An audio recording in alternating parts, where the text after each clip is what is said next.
શ્રી સોનલબેન પટેલના આદેશ અનુસાર વોર્ડમાં જે પ્રોગ્રામ કરવાનો આદેશ હતો એ અનુસંધાનમાં આજે ઇન્ડિયા કોલોની વોર્ડમાં પ્રોગ્રામ કરે છે અને અનિસ્ટાર રોડ ઉપર પ્રોગ્રામ કરે છે.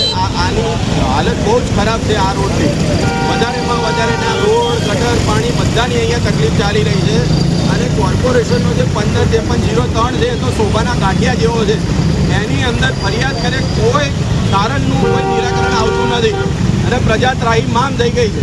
નાના મોટા બધાએ આમાંથી ગુજરવું પડે છે અને વારંવાર ફરિયાદ છતાં પણ અહીંયા કોઈ પણ નિરાકરણ આવતું નથી. તમામ સત્તાધીશો અને કોર્પોરેશનના અધિકારીઓ જાડી ચામડીના થઈ ગયા છે, જેના કારણે આ નિકાલ આવતો નથી. પ્રજાના પૈસાનું સંપૂર્ણપણે પાણી થઈ રહ્યું અને હું તો ખાસ કહીશ કે આ પ્રજા શેનો ટેક્સ ભરે છે એ જ હાલમાં ખબર નથી પડતી અને કોઈ સાંભળવાવાળું જ નથી. આવી કેવી સત્તા કે પ્રજાનું તમે નથી સાંભળતા. અને મારી તમામ સત્તાધીશો અને કોર્પોરેશનને ખાસ વિનંતી છે કે અમારા ઇન્ડિયા કોલોની વોર્ડમાં જે તે વિકાસ એ તાકીદે કરવામાં આવે. જો નહીં કરવામાં આવે તો આવનારા સમયમાં ઉગ્ર આંદોલન અમારા ઇન્ડિયા કોલોની વોર્ડમાં કરવામાં આવશે.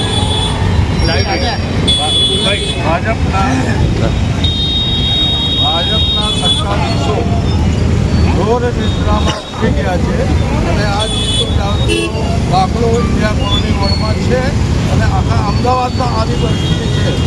તો આવા લોકો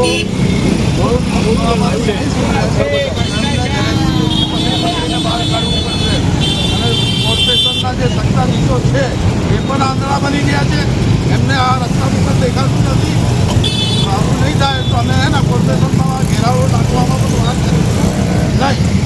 ઇન્ડિયા કોલોની વોર્ડ